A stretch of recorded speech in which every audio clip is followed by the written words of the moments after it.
Welcome back to the second part of this two-part lesson on externalities in the age of COVID-19. I hope everyone is still wearing a mask when they're in public areas where social distancing is difficult. In part 1, we have defined the term externalities and briefly looked into some examples of the 4 different types of externalities. Negative externalities from production, negative externalities from consumption, positive externalities from production, and also positive externalities from consumption. We then spent quite a lot of time in part 1 analyzing qualitatively the occurrence of positive externalities from consumption, bringing in the example of face mask consumption. We spoke about all of these in the context of the underconsumption of face masks being a result of the failures of the free market, where the assumption that when economic actors act on their self-interests, it will benefit society as a whole. And this is not true in this case. This is because markets such as the markets for face masks creates positive externalities or benefits to the third party, not just to the user of face masks. In this part of the presentation, we will bring in the externalities diagram, starting with one that could be used to model what has been said about the market for face masks in the first part. We'll then look at 3 other examples and diagrams of externalities and finally bring it all together by looking at some evaluation points as well.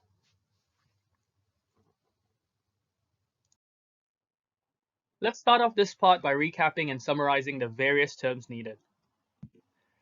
As mentioned before, private costs are the costs to the consumer or producer of a product, while external costs are costs to the third party. Adding private costs and external costs together gives us the social costs, which are the costs to everyone in the economy, consumers of the product, producers of the product, and everyone else in the economy. Therefore, we get a simple equation of private costs, PC, plus external costs, EC, equals to social costs, SC. The same goes for benefits. Private benefits are the benefits to the consumers and producers of a product, while external benefits are the benefits to the third party. Adding private benefits and external benefits together gives us the social benefits, which are the benefits to everyone in the economy, the consumers of a product, the producers of a product, and everyone else in the economy. Therefore, we get another simple equation of private benefits, PB, plus external benefits, EB, equals social benefits, SB. If we then move on to the equilibrium concepts, we'll soon realize that there may be 2 different equilibriums. If you're not able to imagine this in your head yet, don't worry. We'll explicitly look at these curves in the upcoming slides. But let's first define the equilibriums. The first equilibrium, the market equilibrium, as you should already know, is where demand and supply intersects. And as emphasized in part 1, consumers and producers act on their self-interests in the free market economy.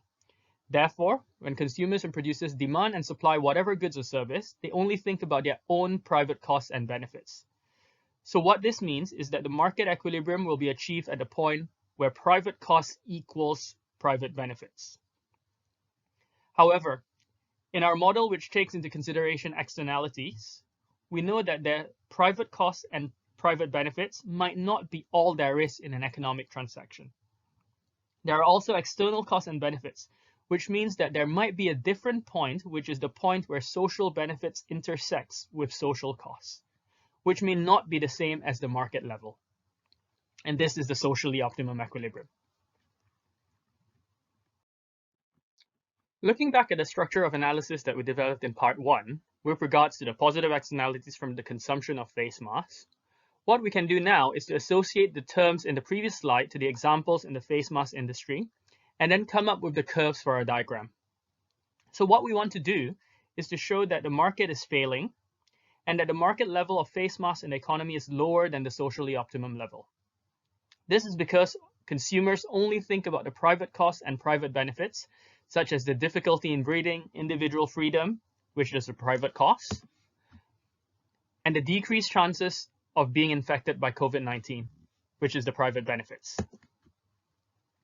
They ignore the external benefits, the EB, which in this case is more than 0, such as the reduction in the risk of infecting others. And what this means is that in the market for face masks, we can clearly show that social benefits, SB, which is equals to PB plus EB, is clearly going to be bigger than private benefits. So SB is bigger than PB. creating a situation where face masks are underconsumed. So let's now translate these words into a diagram.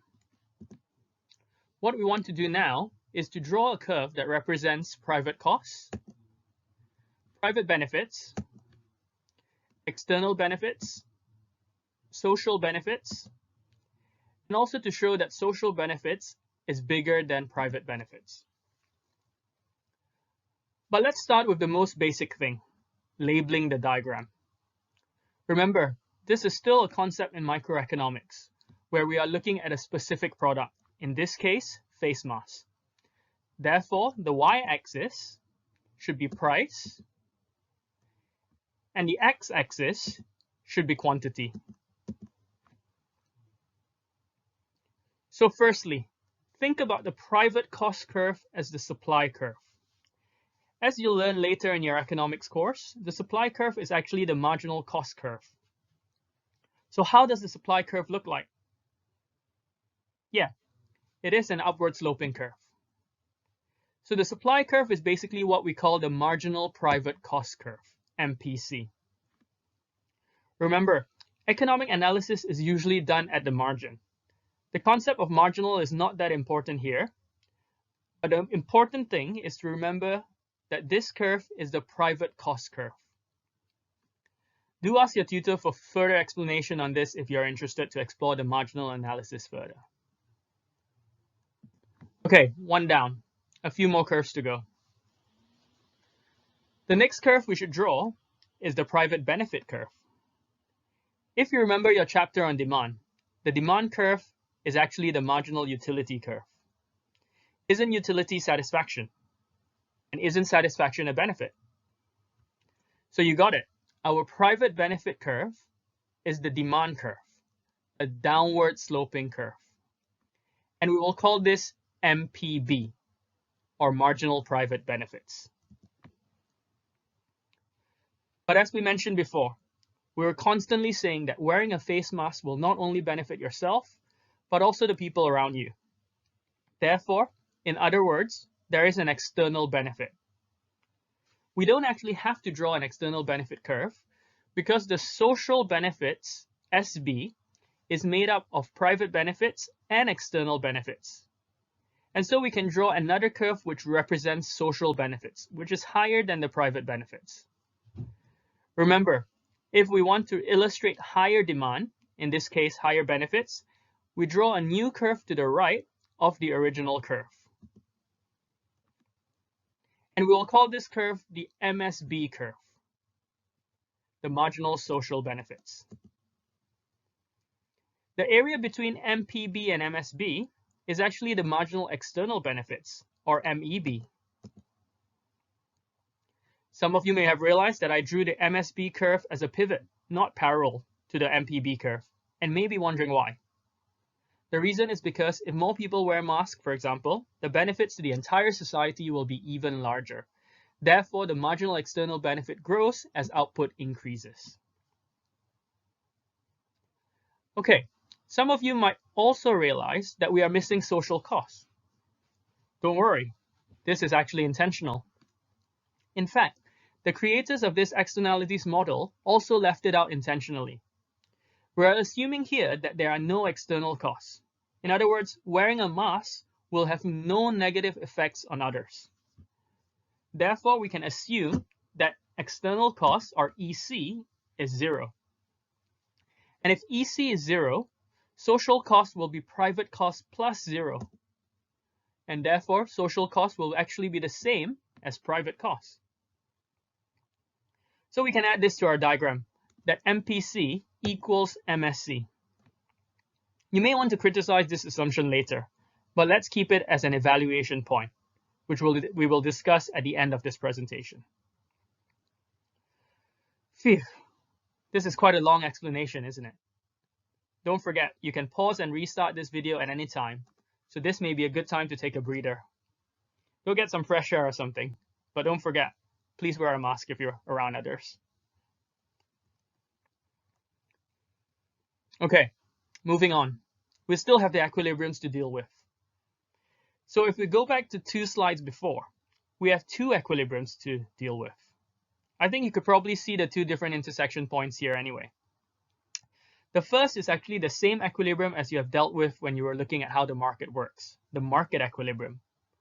Remember, the curves are just labeled differently here, but it is still the same thing as the demand and supply diagram. The market equilibrium, as you know it, is the point where demand equals supply.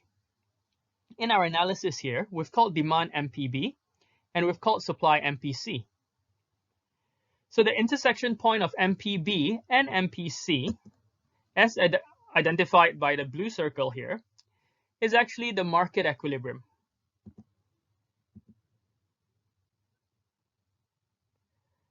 As usual, when you pull a line down from the market equilibrium point and touch the quantity axis, you will get the market quantity, represented here by QM.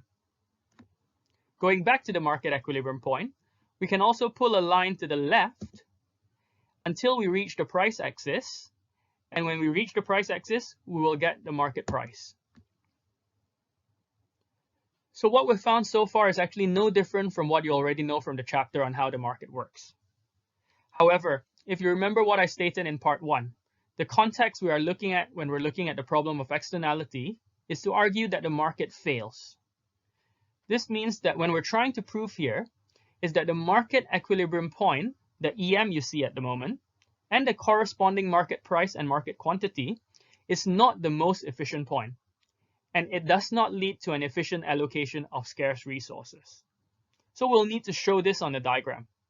We'll need to show that there is a different equilibrium, which is a more efficient equilibrium, and we will call this equilibrium the socially optimum equilibrium, or ESO.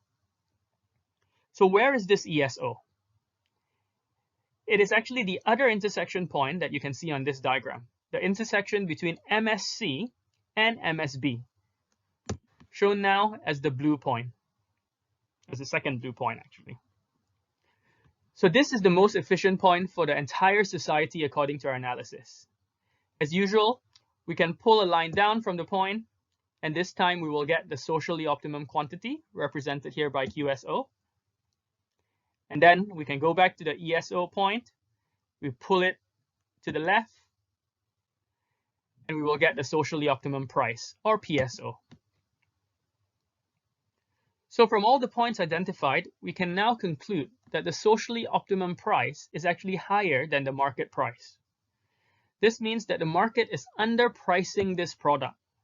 People should be willing to pay higher prices for this because of the higher levels of benefits to the entire society. More importantly, the market can be seen as under-consuming face masks, where the market quantity is lower than the socially optimum quantity. We can thus conclude that not enough of our scarce resources are allocated to this product. In other words, the market for face masks are under-consumed by the market. The allocative inefficiency can be shown from what we call a welfare loss triangle. And this triangle can be shown as a triangle of EM, Z, and ESO. The other common diagram that needs to be analyzed and likely needed to be drawn is the diagram for negative externalities from production. I'm just going to keep this analysis without an application to a specific product, but you can try to think about products such as non-renewable energy, which causes lots of external costs. So let's look at this diagram, as this is for negative externalities, where there is the existence of external costs. What we want to draw is the curve that represents private costs, PC, private benefits, PB, external costs, EC, social costs, which is PC plus EC or SC, and to show that social costs, SC, is bigger than private costs. Remember, just as before, the axis on this diagram should be labeled price for the y-axis and quantity for the x-axis. Then let's start again by thinking about the private cost curve as the supply curve, so an upward sloping curve. And once again, we will call this curve the MPC, or the private cost curve. The next curve we should draw is the private benefit curve, or the downward sloping demand curve.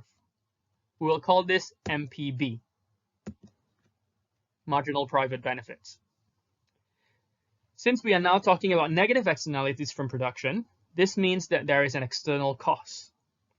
We don't actually have to draw an external cost curve, but because social cost is made up of private costs and external costs, we can draw another curve which represents the social cost, which is higher than the private cost. If we want to illustrate higher costs, we always draw a new curve to the left of the original curve. And we'll call this curve MSC, the marginal social cost. The area between the marginal private cost, the MPC, and the marginal social cost, the MSC, is actually the external cost, or MEC. Again, I'm drawing this curve as a pivot, not parallel to the MPC curve, because the cost to the entire society will be even larger the more of this product is produced. Therefore, the marginal external cost grows as output increases. So, we're now missing the social benefits. Don't worry again, this was intentional. We are assuming here that there are no external benefits. Therefore, we can assume that external benefits equals 0.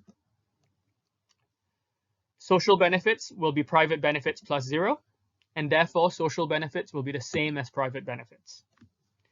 So we can add to our diagram that MPB equals MSB.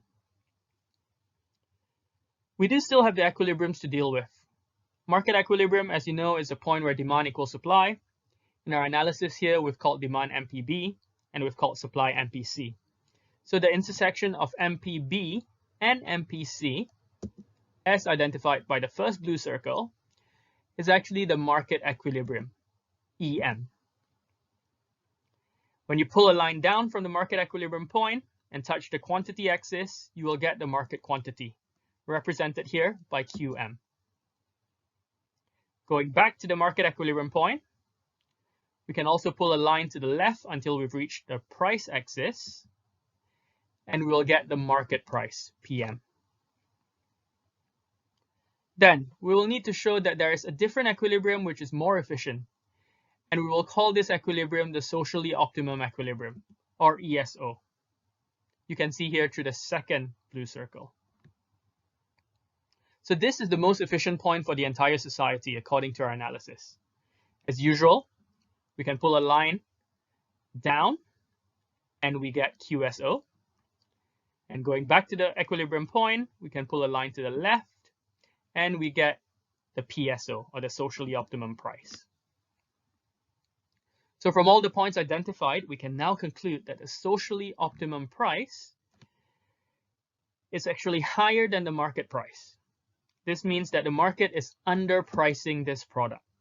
People should be paying higher prices for this because of the higher cost to the entire society. More importantly, however, the market can be seen as over-consuming this product, where the market quantity is higher than the socially optimum quantity, or where QM is bigger than QSO. We can thus conclude that too much of our scarce resources are allocated for this product. In other words, this product is overproduced by the market. The allocative inefficiency can be shown from what we call the welfare loss triangle, through the triangle of EM, Z, and ESO. For exam boards that don't require you to differentiate where the external benefits comes from, for both positive externalities from consumption and also positive externalities from production, you can draw the same diagram as you drew before. And for negative externalities, you could also use the same one for negative externalities from consumption and the same one for negative externalities from production. Do feel free to take a screenshot of the video, both on your computer and also a mental screenshot, so that you don't forget these diagrams. It might be worth a significant number of points in your exam if you can replicate this diagram accurately.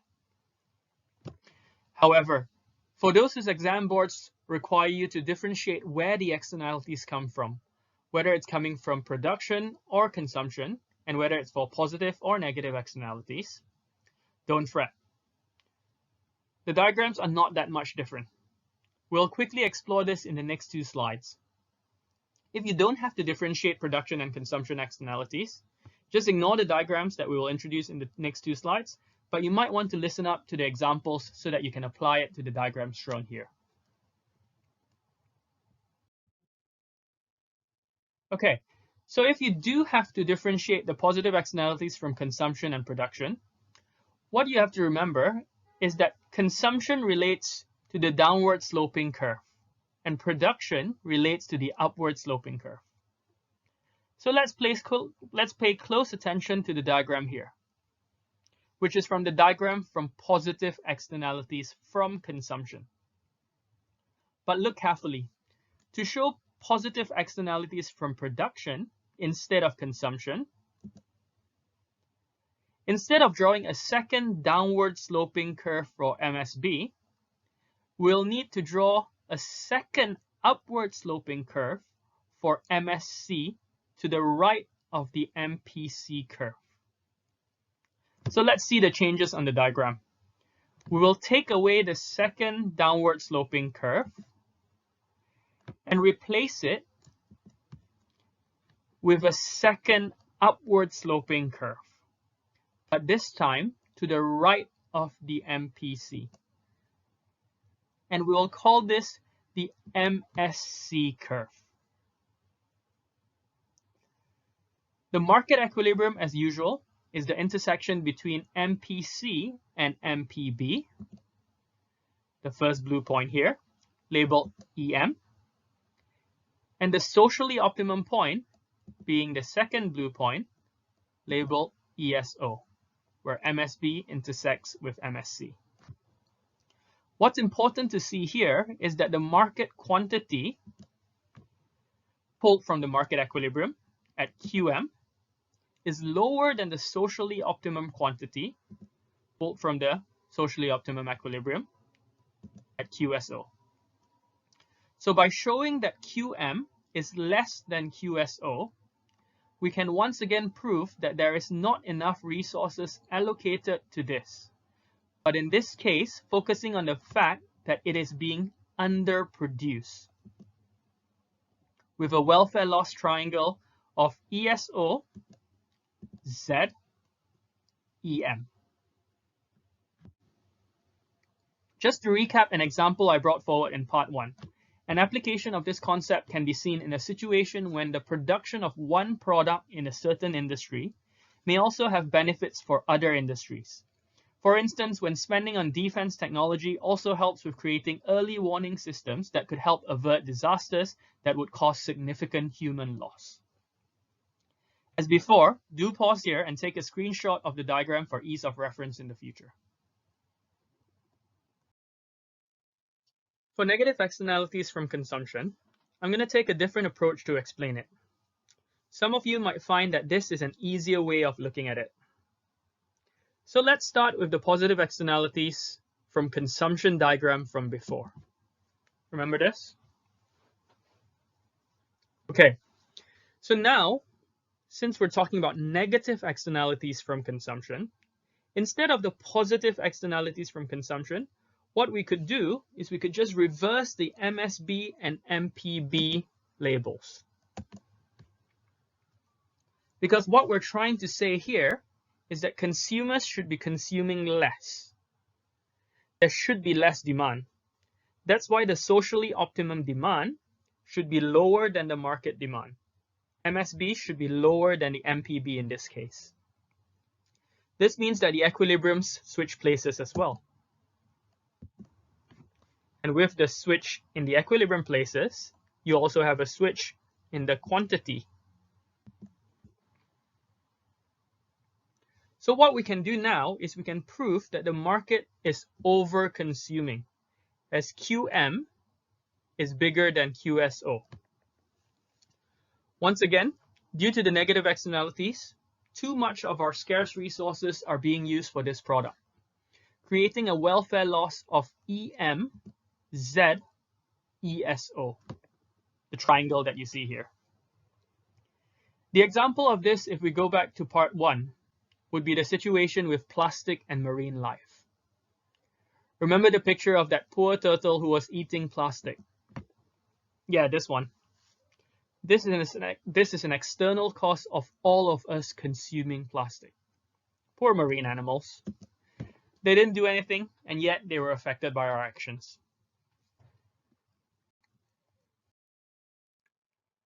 With the diagrammatic analysis we have just completed, and the descriptive analysis in part 1, we have now fully fulfilled the analysis requirements of any economics exams.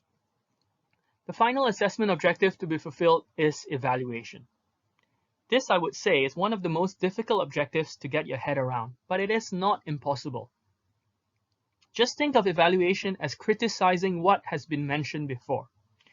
In fact, now that you're fully versed with the concept of externalities and you know how to analyze it, it will actually not be difficult to evaluate it.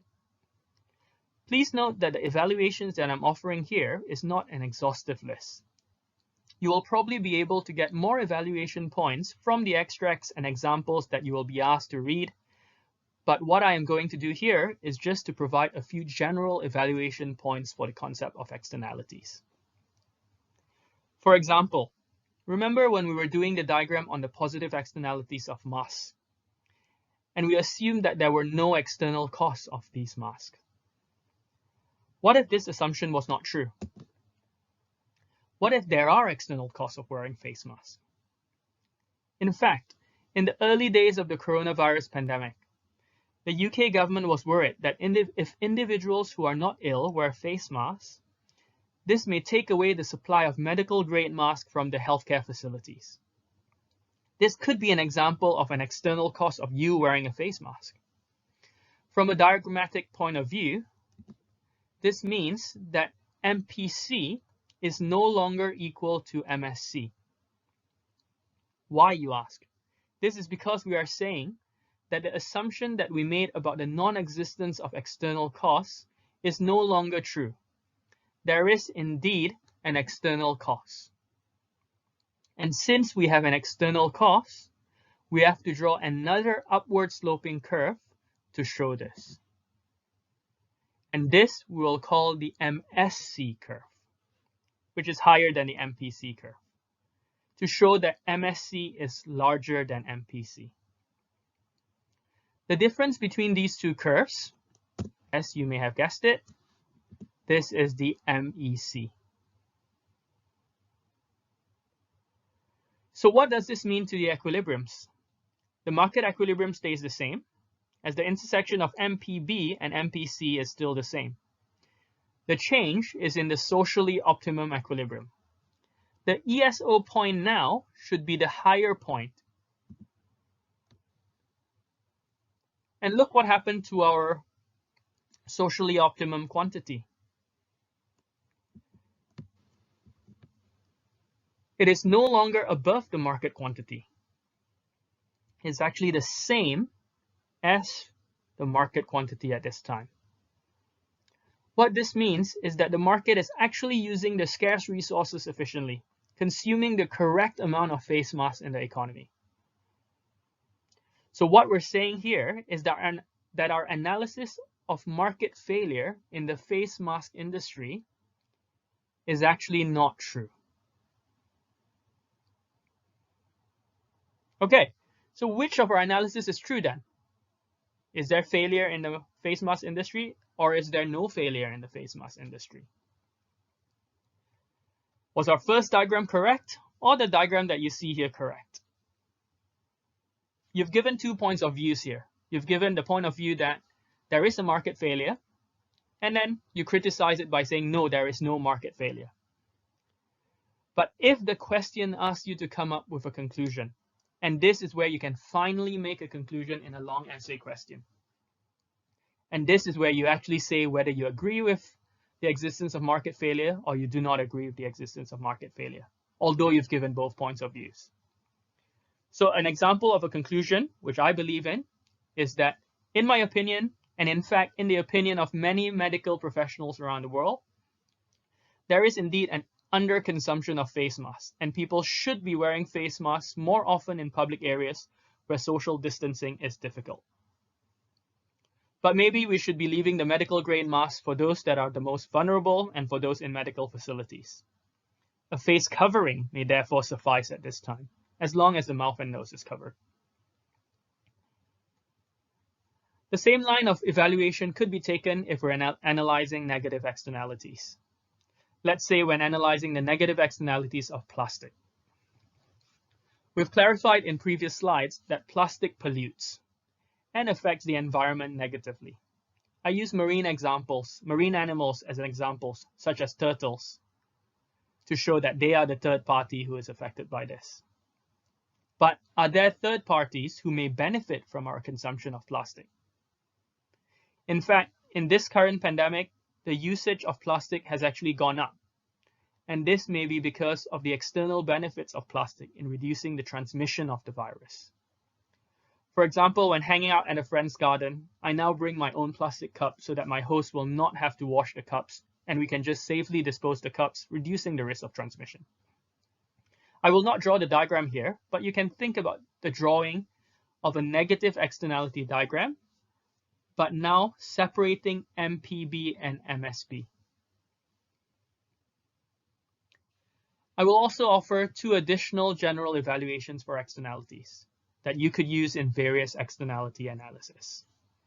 In addition to what have been said, we could also evaluate this market failure negative externalities theory by saying that it is actually very difficult to quantify the externalities. What is the actual cost? What is the actual economic cost of pollution? What is the actual economic cost of disease transmission? Private costs and benefits are much more easily quantified than external costs and benefits. Therefore, it is very difficult to actually measure the extent of overproduction or underconsumption due to externalities. It is just very difficult to put an exact value on this. Another general evaluation is also that in many markets today, more and more people are acting in non-self-interested ways. And therefore, the extent of underproduction, underconsumption, overproduction, overconsumption might be very insignificant or at least reduced. Governments have also regulated certain industries, trying to internalize the external costs and benefits. For example, regulating the usage of face masks, banning the use of plastic straws and plastic bags. Phew.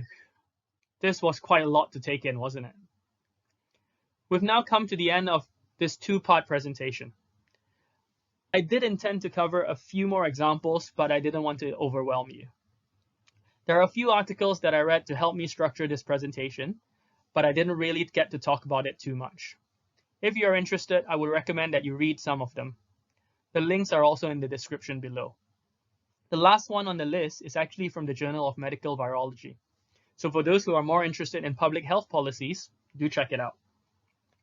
So thanks for listening, and I'll see you soon.